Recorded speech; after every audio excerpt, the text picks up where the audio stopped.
السلام عليكم ورحمة الله تعالى وبركاته.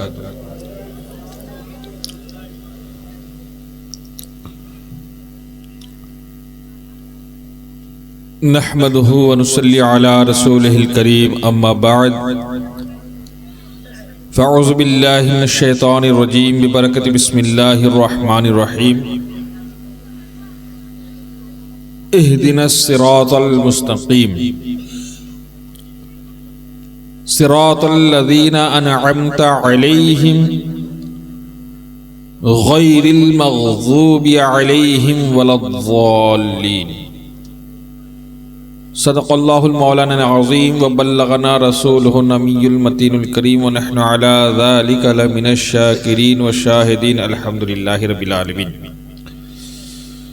আসুন কিছু বলার এবং শোনার পূর্বে ভক্তি ও মোহাব্বত সহকারে আকায়ে নামদার মদনী তাজদার জনাবে মুহাম্মদ রাসূলুল্লাহ সাল্লাল্লাহু তাআলা আলাইহি ওয়াসাল্লামের বারগাহে বেকস বানাতে দরুদ পাকের নাজরানা পেশ করি। আল্লাহুম্মা সাল্লি আলা সাইয়্যিদিনা মাওলানা মুহাম্মদ ওয়া আলা আলি সাইয়্যিদিনা মাওলানা মুহাম্মদ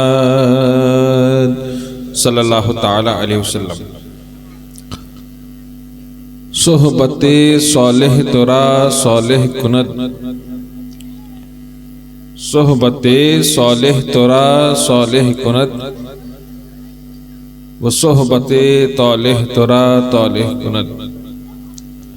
মুআজ্জাজ সামিন কিরাম,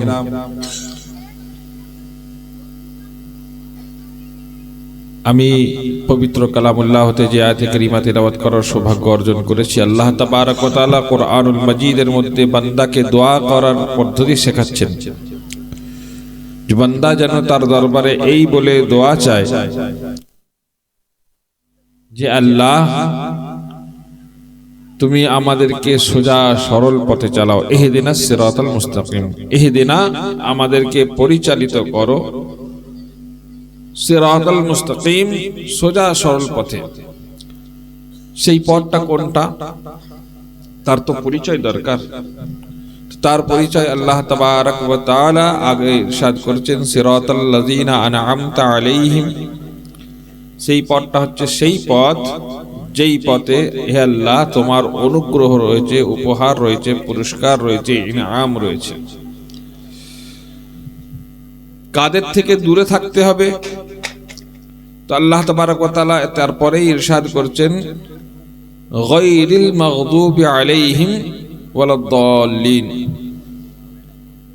তাদের পথে নয় যাদের উপর তোমার অসন্তুষ্ট রয়েছে।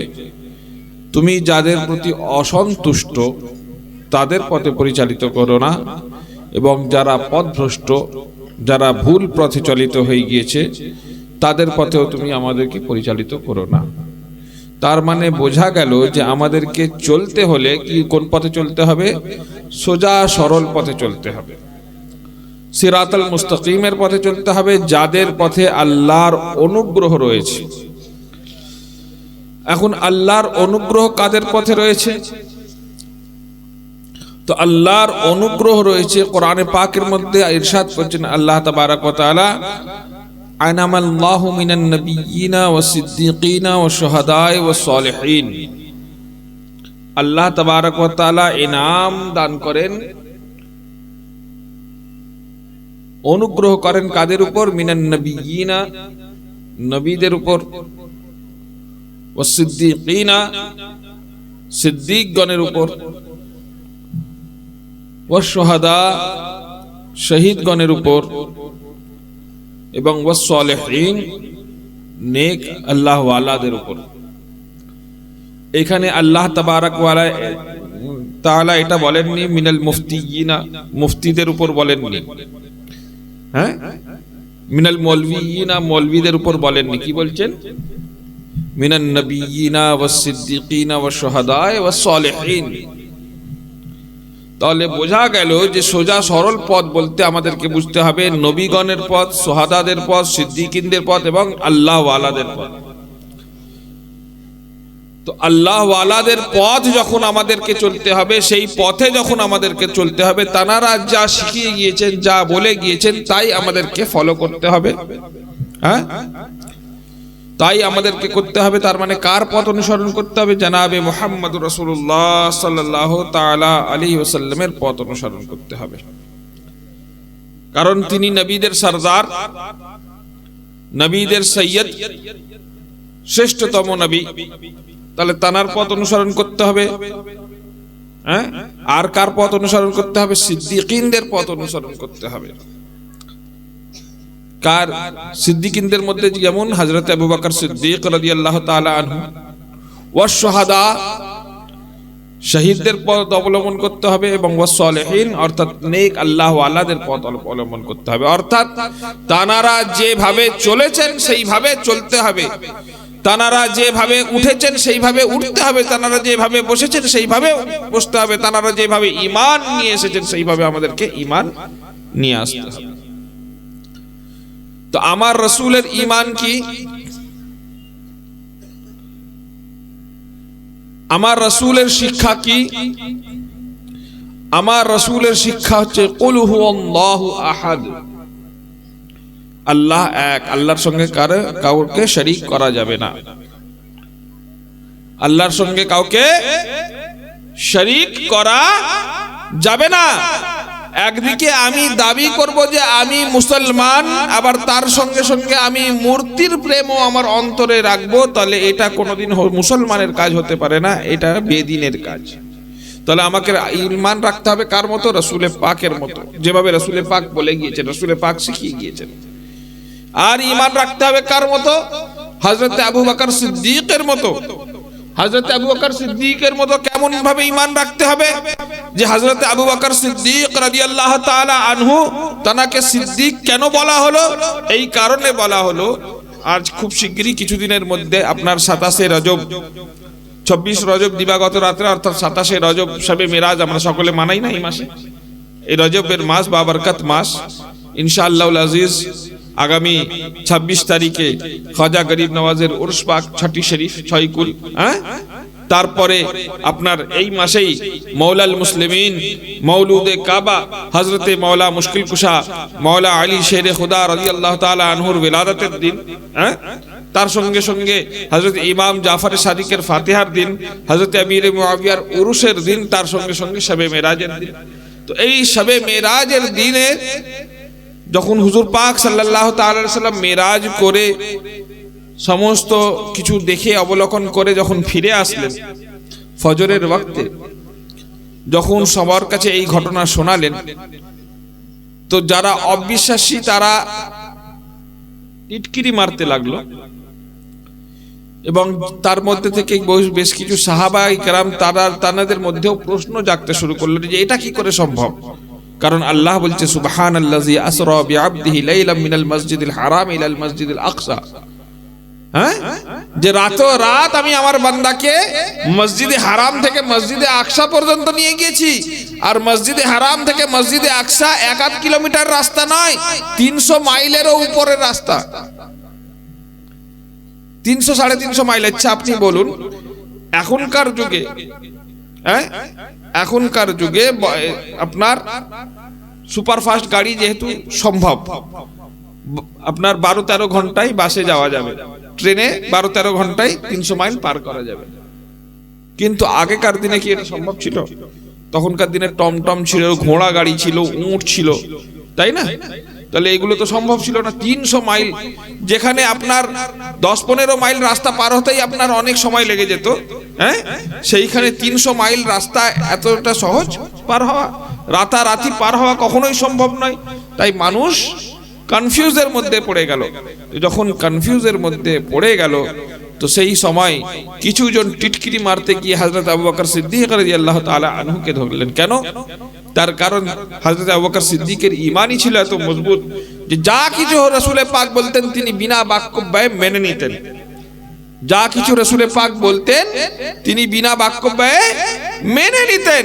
আর মেনে নেওয়ার পরে তার কাছে তাই এসে সবাই বললো যে এ আবু বকর, খুব তো তুমি মোহাম্মদ মোহাম্মদ করো, হ্যাঁ তুমি বলো যে মোহাম্মদ যা বলছেন সব সত্যি বলছেন, সাল্লাল্লাহু আলাইহি ওয়াসাল্লাম যা বলছেন সব সত্যি বলছেন, তো তুমি খুব তো মোহাম্মদ মোহাম্মদ করো। আচ্ছা তোমাকে একটা প্রশ্ন জিজ্ঞাসা করি, বলো তো।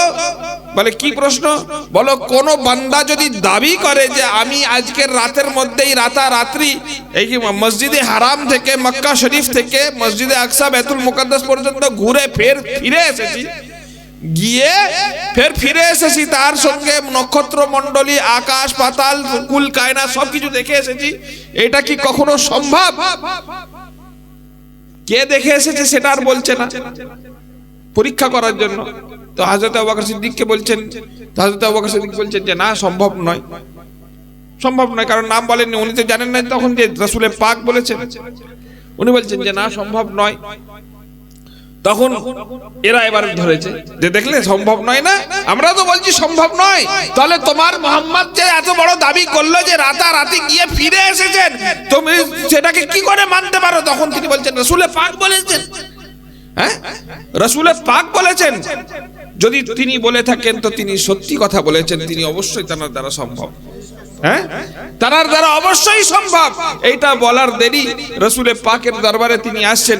এইদিকে রাসূলে পাকের কাছে তো আল্লাহর তরফ থেকে খবর হয়ে গিয়েছে না। রাসূলে পাকের কাছে যখন খবর হয়ে গিয়েছে, রাসূলে পাক বলছেন যে হে আবু বকর, আজ থেকে তোমাকে সিদ্দিক টাইটেল দেওয়া হচ্ছে। তো ঈমান রাখতে হবে কার মতো? যে রাসূলে পাকের মতো। কারণ রাসূলে হযরত আবু বকর সিদ্দিকের মতো, কারণ রাসূলে পাক যেভাবে বলবেন সেইভাবে মেনে নেওয়া হচ্ছে হযরত আবু বকর সিদ্দিকের। আর ঈমান রাখতে হবে কার মতো? ঈমান রাখতে হবে শুহাদাদের মতো। শুহাদাদের মধ্যে কে আছেন? শুহাদাদের মধ্যে হযরতে ইমামে হাসান ও হুসাইন আছেন। হ্যাঁ, ইমামে হাসান ও হুসাইন আছেন, যে হাসান ও হুসাইন এমন ঈমানি জজবা আমাদেরকে দিয়েছেন যে তিনি দেখিয়ে দিয়েছেন যে বাতিল যতই শক্তিশালী হোক না কেন তার কাছে মাথা নত করা যাবে না। তাহলে আমাদেরকে ঈমান রাখতে হবে, এইভাবে রাখতে হবে। এবং আর কার মতো রাখতে হবে? সালেহীনদের মতো রাখতে হবে। হ্যাঁ, কি হলো? পটকা ছাড়াচ্ছে, ইয়ে করো তো। দরুদ শরীফ পড়ুন, আল্লাহুম্মা সাল্লি আলা সাইয়্যিদিনা মাওলানা নবিয়ানা শাফিনা মুহাম্মাদিন মানকিনা ওয়া। এই যারা পটকা ছাড়ছো তারা কে বাবা? বন্ধ করো, বেয়াদবি করো না। কমিটি ছেলেরা দেখো তো মাজার পাকের কাছে পিছনে কারা পটকা ছাড়াচ্ছে। একবার দরুদ শরীফ পড়ুন, আল্লাহুম্মা সাল্লি আলা সাইয়্যিদিনা মুহাম্মদ ওয়া আলা আলি সাইয়্যিদিনা মাওলানা মুহাম্মদ। আল্লাহুম্মা সাল্লি আলা সাইয়্যিদিনা মাওলানা মুহাম্মদ ওয়া আলা আলি সাইয়্যিদিনা মাওলানা মুহাম্মদ সাল্লাল্লাহু তাআলা আলাইহি ওয়াসাল্লাম। তো বাতিল যতই শক্তিশালী হোক না কেন, তার কাছে মাথা নত করা যাবে না, তাই না? আর সালেহীনদের মতো ঈমান রাখতে হবে, তাই না? কারণ আল্লাহ তাবারক ওয়া তাআলা বলছে আল্লাহর অনুগ্রহ কাদের উপর আছে? আল্লাহর অনুগ্রহ আছে মিনান নবিয়িনা ওয়াস সিদ্দিকিনা ওয়াস শুহাদায়ে ওয়াস সালেহীন। মুফতি তার ফতোয়া পয়সার এওয়াজে বদলে দিতে পারে, মৌলভী জলসা পাওয়ার লোভে তার কথা পাল্টে দিতে পারে, কিন্তু যারা সোলাহা, যারা আউলিয়া, তাদের কথার কোনোদিন কোনো হেরফের হন না, তাদের আকীদার কোনোদিন কোনো হেরফের হয় না। প্রত্যেক আল্লাহর ওয়ালির আকীদা এক, প্রত্যেক আল্লাহর ওয়ালির আকীদা এক। এক আল্লাহর ওয়ালি এক রকম আকীদা রাখছেন আর আরেক আল্লাহর ওয়ালি এক রকম এক আকীদা রাখছেন, এটা কখনো হতে পারে না। হ্যাঁ, আমলের হেরফের হতে পারে। যেমন ইমাম শাফিঈর নামাজের তরিকা আলাদা ছিল, ইমাম আজমের নামাজের তরিকা আলাদা ছিল, ইমাম আহমদ বিন হাম্বলের নামাজের তরিকা আলাদা ছিল, ইমাম মালিকের নামাজের তরিকা আলাদা ছিল। অন্যান্য ইবাদতের তরিকা আলাদা ছিল, কোন জনের কাছে এটা মুস্তাহাব ওটা অনুচিত, কোনটার কাছে এটা মুস্তাহাব কোনটা অনুচিত, কিন্তু আকীদাগত দিক থেকে প্রত্যেকেই এক, প্রত্যেকেরই আকীদা ছিল আল্লাহ এক, প্রত্যেকেরই আকীদা ছিল রাসূল পাক সাল্লাল্লাহু তাআলা আলাইহি সাল্লাম তিনি খাতিমুন নবিয়্যিন, তানার পরে আর কোনো নবী আসবে না। প্রত্যেকেরই আকীদা ছিল চার খলিফা বরহক খুলাফায়ে রাশিদিন, প্রত্যেকেই হযরত আবু বকর সিদ্দিক, হযরত উমর ফারুক, হযরত উসমান গনি, হযরত মাওলা মুশকিল কুশা, তার সাথে সাথে হযরত ইমামে হাসানে মুজতবা, এনারা খুলাফায়ে রাশিদিন এবং প্রত্যেকেই হক খলিফা। কেউ কাউরের অধিকার বঞ্চন করেননি, কাউরের অধিকারকে গাসব করেননি, এনারা প্রত্যেকেই হকপন্থী ছিলেন। সাহাবায়ে কেরামদের প্রত্যেককে তানারা সম্মান করেছেন, শ্রদ্ধা করেছেন, সমস্ত সাহাবীদেরকে মেনেছেন, তাহলে তানাদের আকীদা এক। তাহলে আমাদেরকে ফলো করতে হবে কাকে? আল্লাহ বলছে মিনান নবিয়্যিনা ওয়াস সিদ্দিকিনা ওয়াস শুহাদা ওয়াস সালিহিন, যারা সুলাহা রয়েছে তাদেরকে ফলো করতে হবে। হ্যাঁ, তাদেরকে ফলো করতে হবে। যদি তাদেরকে না ফলো করো তাহলে তোমরা পথভ্রষ্ট হয়ে যাবে, গুমরাহ হয়ে যাবে। আপনি আজ থেকে 1400 বছরের ইতিহাস উঠিয়ে নেন, 1400 বছরের ইতিহাস যদি আমরা উঠিয়ে দেখি, 1400 বছরের ইতিহাসের মধ্যে কোন আল্লাহর ওয়ালি এমন আকীদা পোষণ করেননি যে রাসূল পাক সাল্লাল্লাহু তাআলা আলাইহি ওয়াসাল্লামের পরেও কোন নবী আসতে পারে। এইরকম আকীদা কোন আল্লাহওয়ালার ছিল? কোন আল্লাহওয়ালার ছিল না। হ্যাঁ, তাহলে যদি কেউ এইরকম বলে থাকে যে রাসূল পাকের পরেও আর নবী আসলেও রাসূল পাকের শেষ নবী হওয়াতে কোনো সমস্যা হবে না, এই রকম কথা বলনেওয়ালা তাহলে নতুন আকীদার কথা বলছে কিনা? আল্লাহর ওয়ালিদের কথা বলছে?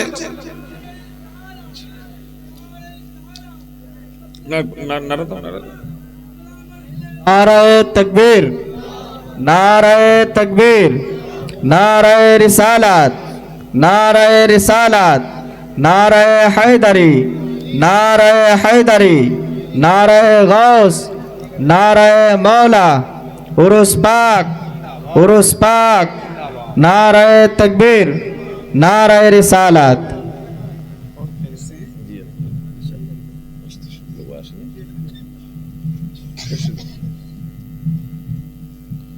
আমাদের মেহমানে খুশুসি এসে গিয়েছেন, তাই মুখতাসারান আমি দু চারটে কথা বলবো। তো যেটা বলছিলাম যে নতুন আকীদা, তার মানে বোঝা গেল যদি কেউ এরকম আকীদা রাখে যে রাসূল পাক সাল্লাল্লাহু তাআলা আলাইহি ওয়াসাল্লামের পরে কোন নবী যদি এসে যায় তাতেও রাসূল পাকের শেষ হওয়াতে কোনো অসুবিধা হবে না, তাহলে এরকম কোন আকীদা কোন আল্লাহর ওয়ালি আজ পর্যন্ত রেখেছেন? একটা প্রমাণ দেখাতে পারবেন? কিন্তু বাতিল আকীদা যারা নিজেদেরকে সহিহ আকীদার এজেন্ট মনে করে তাদের কিতাবের মধ্যে এরকম কথা আছে, তারা এইরকম আকীদা রেখেছে, তাদের কিতাবে এইরকম লিখে রেখেছে। গৌসে পাকের কিতাবের মধ্যে এরকম পাবে না, মওলা পাকের কিতাবের মধ্যে এরকম পাবে না, ইমাম গজালির কিতাবের মধ্যে এরকম পাবে না, মুজাদ্দিদ আল-ফিসানির কিতাবের মধ্যে এরকম পাবে না। কিন্তু এইরকম কিতাব বাতিল আপনার জামাতের মধ্যে পাবে। আমি আর খুলে বললাম না, আপনারা জানেন অনেকে, যেই কারণে ইমাম আহমদ রাজা তাদের উপর ফতোয়া দিয়েছেন। আচ্ছা, আপনাদের সঙ্গে ইনসাফের সঙ্গে বলি, অনেকে শুধু নামাজ রোজা দেখেই আপনার বলে যায় যে তারা তো নামাজ পড়ছে। আচ্ছা বলুন তো, ইমামে হুসাইনে পাকের আকীদা অনুযায়ী আমাদের আকীদা রাখতে হবে কি না? হ্যাঁ, কি ইমামে হুসাইনে পাকের মতো আকীদা রাখতে হবে কি না?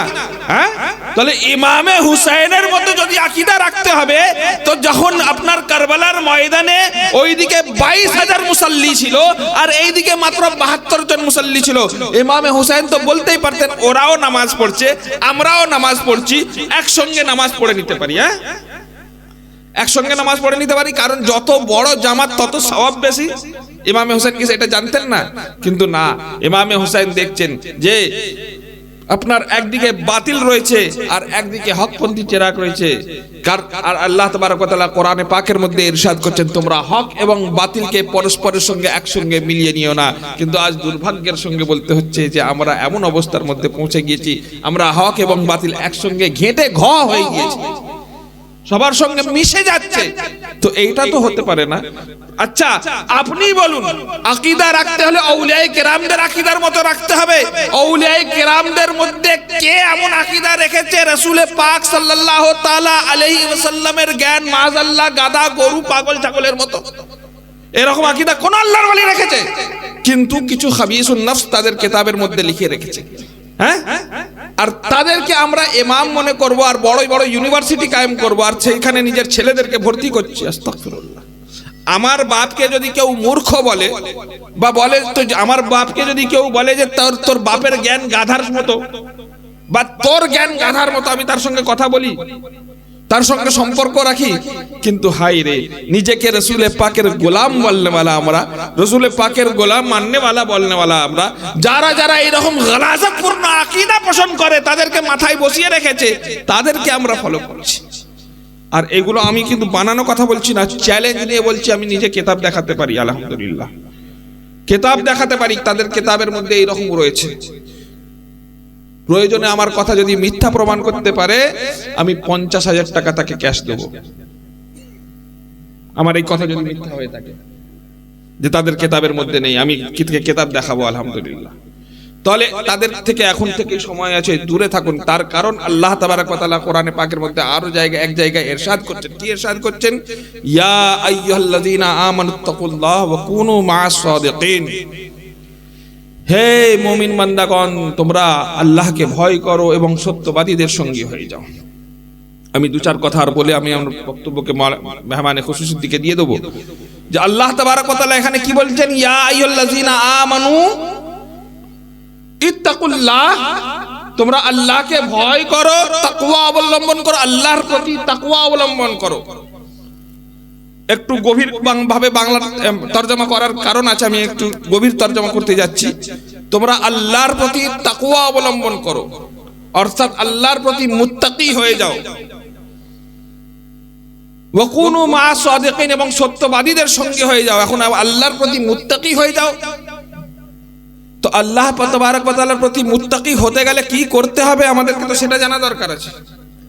আল্লাহর প্রতি ভয় রাখতে গেলে কি করতে হবে? আল্লাহর প্রতি তাকওয়া অবলম্বন করতে গেলে কি করতে হবে? কি কারা হচ্ছে মুত্তাকি? তো আল্লাহ তাবারক ওয়া তাআলা কোরআনে পাকের মধ্যে মুত্তাকিনদের কিছু নিশানি বর্ণনা করে দিচ্ছেন। কি নিশানি? সূরা বাকারার শুরুতেই আল্লাহ তাবারক ওয়া তাআলা নিশানি বর্ণনা করে দিচ্ছেন। কি নিশানি বর্ণনা করছেন? আলিফ লাম মিম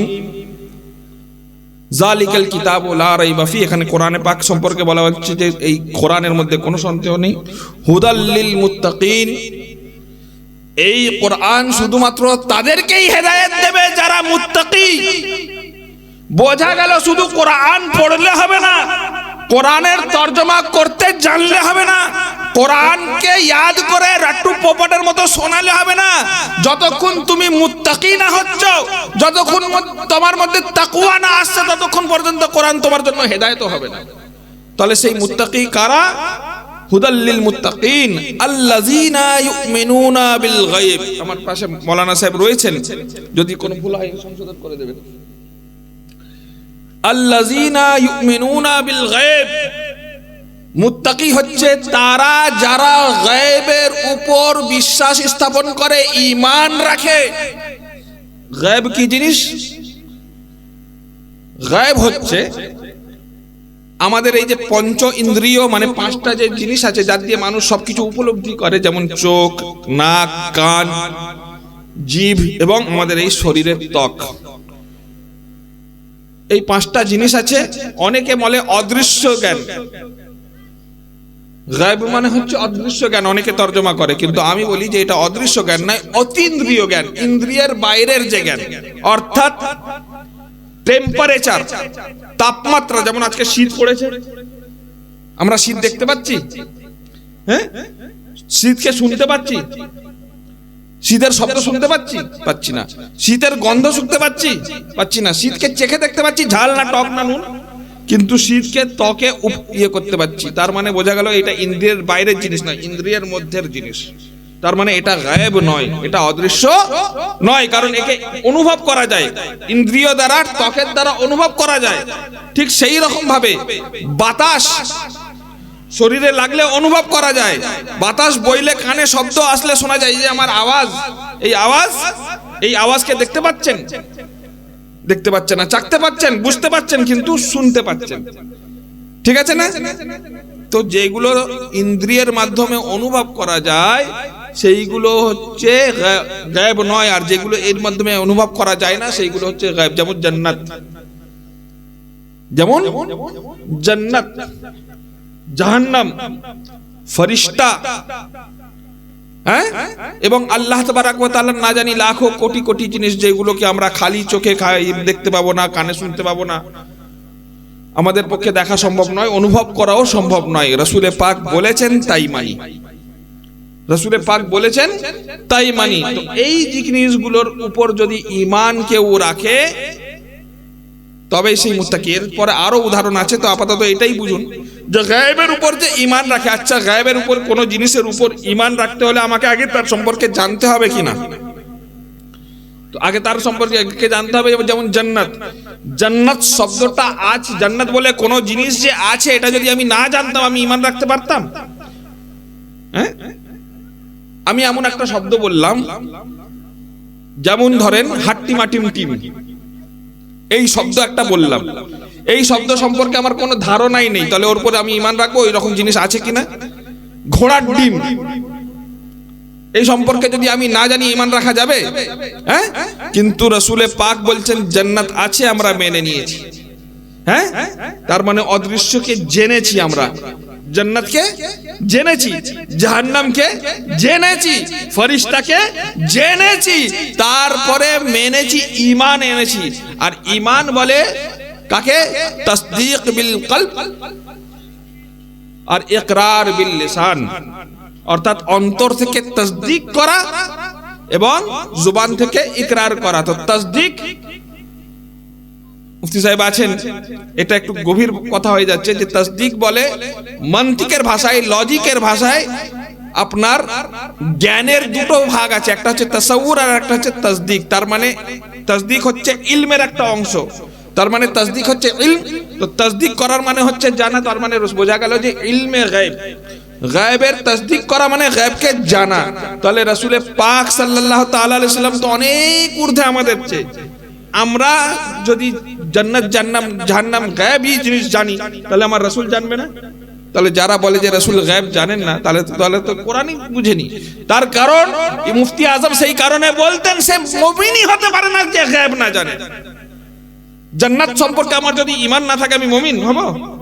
হ্যাঁ, আমি যদি জান্নাতকে অস্বীকার করি, জাহান্নামকে অস্বীকার করি, ফেরেশতাকে অস্বীকার করি, তাহলে আমি মুমিন হব? সেই কারণে মুফতি আজম হিন্দ বলতেন যে সে মুমিনই হতে পারে না যার ইলমে গায়েব নেই। তবে হ্যাঁ, আমাদের ইলমে গায়েব আর রাসূলের ইলমে গায়েবের মধ্যে আকাশ পাতাল পার্থক্য আছে। কি পার্থক্য আছে? যে আমরা রাসূলের বলাতে জানি, আর রাসূলুল্লাহ সাল্লাল্লাহু তাআলা আলাইহি ওয়াসাল্লাম সরাসরি আল্লাহর দ্বারা প্রদত্ত। হ্যাঁ, সরাসরি আল্লাহর দ্বারা প্রদত্ত।